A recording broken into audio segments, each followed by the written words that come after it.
MLB free agency. So we haven't really had a chance to sit down and actually talk about some of the moves that were made for the MLB for the upcoming season. So December 9th is when it really started off. We had Edwin Diaz signing with the Dodgers, and then you had Kyle Schwarber returning back to the Phillies. And then the next day, you have Pete Alonso going up to Baltimore to take a contract with It's a good them. signing. It is And for the then Orioles. not too long after that, about maybe a couple weeks later, you have notable guy from the Japanese league, WBC star Murakami had joined the White Sox, which was very surprising by everyone who White no one Sox could be saw that sneaky happen. good this year. If the Tigers struggle, I mean, that I agree. division's pretty wide open. I mean, the Royals, I think, are still a couple pieces away. The Guardians haven't made any moves this offseason. Like, I think if if a couple things go their way this year, the White Sox could be in the division race come September. Yeah, for Murakami to take his talents to the south side, not the north side, to the south side, not go to the Dodgers, not go to the Padres, Braves, or whatever. He went to the White Sox. So that was a choice by him. Apparently, they say that his market wasn't high because for some reason, I guess no one wanted to know. People were concerned about him hitting the fastball, I believe it was, because they say against high octane or high velocity, he struggled a lot in the WBC and in the Japanese league. He struggled against high octane velocity. So um, his contract is he only signed for 2 years. His contract is very low, so I guess they signed him on a prove it deal to be able to show that you can hit major league fastballs, major league pitching. So you're gonna have a lot to do over there on the south side. On January 1st for New Year's Day, we were all welcomed with the star signing of Imai going to the Astros, and then 2 days later you had Akamoto going to the Blue Jays, another star Japanese player. So three Japanese players were off the board before we even knew what Kyle Tucker was even doing. So that's insane. Well, Kyle Tucker took his time, and we'll get Yeah, he definitely dragged his feet. Well, what are we going to see out of that team this year now, bro? Because I know, like, everyone was just so upset about that. I know Kyle Tucker was good the first half of the season last year for you guys, and then he kind of just ran. But we're talking about the now, Dodgers, you mean? Yeah, no, I'm talking about Kyle Tucker. I don't think I mean the $60 million contract he got for a year, $240 million. Yeah, that's going to live up to that, no matter how of a good season he has, because that's an Otani kind of contract, right? He's not going to hit 50 bombs batting 300. He's not going to do that. I mean, he's just not. He's probably going to get injured a little bit too because he's getting older and his body isn't. I mean, he's always had injury problems with Houston. That's why Houston didn't extend him, and that's why the Cubs didn't extend him. So there's a reason why for it, but I digress. He got his money. I So think he'll be decent. I think this Dodgers team, if everyone stays healthy, which is easier said than done, could be one of the greatest teams, even in the regular season in MLB history. Just with the pitching staff that they have, they have the best closer in the league. Kyle Tucker was arguably the best free agent on the market and shored up the one real hole they have in the outfield, offensively speaking. Michael Conforto was god-awful last year, and he was kind of their one guy in the lineup where it's like, okay, you get a bit of a reprieve against this guy, but you don't have that anymore. Now it's from 1 to 9. They're the best offense in baseball. They have the best pitching staff in baseball. They have the best closer in baseball. I think this Dodgers team, when it's all said and done, could win 115 to 120 games next year. Now, of course, this hinges on them staying healthy. But, I mean... They're already a dynasty. Yeah. They won one in 2020. They won in 2024, 2025. They're probably going to win it again this year. But one other team that I think could challenge them this year, if everything goes their way, is the Mets. The Mets have made some really big moves this offseason. Some of that younger pitching, Nolan McLean's going to probably break out this year, I would think. Trading for Freddie Peralta, Bo Bichette's in that lineup now. They don't have outfield depth quite yet, but I think that can still be addressed with the trade before the start of the season. It's clear that they got the message that they need to make moves, and it's time to win with Juan Soto there. So, I mean, this team, I'm not saying they're going to beat the Dodgers, but I'm saying they could compete with them. And January 7th, we had the Cubs. They had traded for Edward Cabrera from the Marlins. They had to give up Owen Casey, their top prospect. Um, on January 10th, 3 days later, you have Alex Bregman. He signed a contract with the Cubs, 5 years, $175 million. Then 3 days later, after that, January 13th, the Arizona Diamondbacks had traded for eight-time All-Star Nolan Arenado. They got some prospects in return. Um, and then you got January 15th, where the big news started, where the news dropped. Uh, Kyle Tucker had signed that night, late that night, or early that morning, or wherever you were. Um, he signed with the Dodgers for 4 years, $240 million. Then the Rays and Cincinnati Reds and Angels had completed a three-team trade where Josh Lowe would be going to the Angels, Gavin Lux would be headed to the Rays, and Brock Burke went to the Reds. So that kind of trade actually people forgot about that because obviously the Kyle Tucker news dropped the same day and no one really cared. So that's a big move for, I would say, the Reds too. They get another reliever in there. Gavin Lux was never really going to play much with them. If you think about it, Josh Lowe leaving the Rays, going to the Angels. So the Angels are actually trying to put together something, which is impressive. But then The next day, Angels are always trying to be a win now team, but yeah, my question is with the Reds is where does the offense come from? Because that was their biggest issue last year. They obviously have Ellie De La Cruz. TJ Friedel wasn't awful, but where's the rest of the offense? Like they don't really have. I don't think that's strong they don't have lineup offense. top to bottom. Like this team in the pitching staff is very good, and I'm not going to argue against that. But where's the offense coming from? They feel at some point those guys are going to take a jump, or they feel that the guys like TJ Friedel and what's his name, Tyler Stevenson, and those guys are going to take a big jump or something like that. And I just didn't see it. They're not bad. They're not bad. They don't have a superstar. They're going to be what they probably were this year, a decent to above average team. Yeah, that probably wins around anywhere from 83 to 87 games, I would think. They're not a bad team. The pitching staff's really good, but they're also not like they're going to have to get career years out of a couple of their offensive guys if they want to make any sort of a postseason run. You got January 16th. The next day, Bo Bichette has said, I'm going to leave Toronto and head to the Mets for 3 years, $126 million. And then January 21st, Cody Bellinger had agreed with the Yankees on a 5-year, $162.5 million deal with opt-outs after the second season and third seasons. And then later that night, you get the message that the Mets have acquired Freddie Peralta and reliever Tobias Myers in a trade with the Brewers. Tobias Myers could also be a spot starter too. We saw that a lot with the Brewers. Like I think that's a sneaky good pickup for them. Now, before I ask y'all about the prospects they got, which was Jet Williams and Brandon Sproat. I love Jet Williams. I thought he was really good. He's as my brother put it, who knows baseball a lot better than I do. He's Caleb Durbin, but a little bit better at everything. I was doing research on the kid. Let me finish the last three signings. The Rangers had traded for Mackenzie Gore from the Nationals, which is a very big move for them to make their pitching staff great. Another one that was under the table, which was Sir Anthony Dominguez, a high octane reliever who was with the Blue Jays. He signed with the White Sox on a 2-year, $20 million deal. I didn't actually see that come through. The Giants yesterday agreed to a deal with Harrison Bader.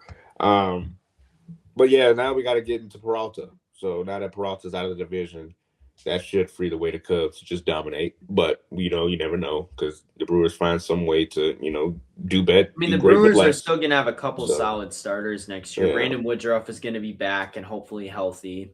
He's one of the best locators in baseball. Chad Patrick really came on strong in the playoffs last year, had a really good couple of games. The Miz played really well, really against Chicago and against LA in that postseason run. As long as he can stay healthy, which is easier said than done with how hard he throws. I know. I think this Brewers team isn't going to be as good. Like winning 97 games back-to-back years, unless you're the Dodgers, is pretty darn hard to do, especially with health.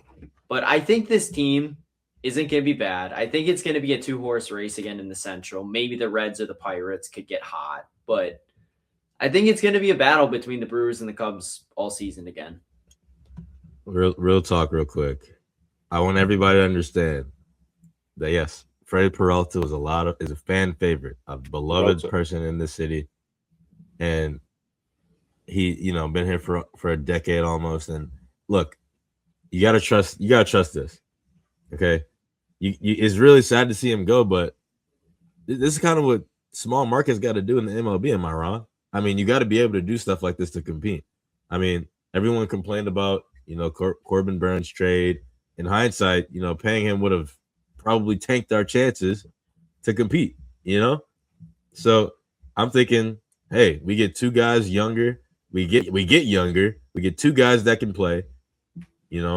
I know we have like a bunch of infielders now, which is still an issue, but I don't think this is an issue. I think we still need to spend money, but I don't know. I think this is a smart move. I think the Brewers are trying to do what they can do. I don't think we never pay our star players still, but I think we got to end up doing that eventually. I know Yelich is coming up on his contract, I believe, in the next year or two, but we got to start spending a little bit more money. But I think this is a correct move if you want to be able to compete and stay younger, especially after such a great year. I don't know. You want to get these kids a little bit more experienced and ready to play. I think Nas is right on that. I think this team is setting up a push for 2 or 3 years from now. I think they're looking at 2026 as kind of a transition year where it feels like they're in a transition year every year. But I mean, next year's probably going to be a lockout. So I don't know if we're going to get baseball at all in 2027. Then Jesus Made and Luis Pena are probably going to be ready by that point. Bryce Terang's probably going to be on his way out the door because some bigger market team's going to pay him.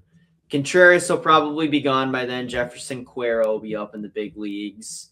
And we'll see, like I said, Made, Pena. We could see some of our other prospects coming up as well. Andrew Fisher could be interesting at third base. Like there's other options. Like when you have a really good farm system established that you can go for. And I think they're just setting up a run for a couple years from now. That's fair. Brandon Sproat might be pretty good, I'd say.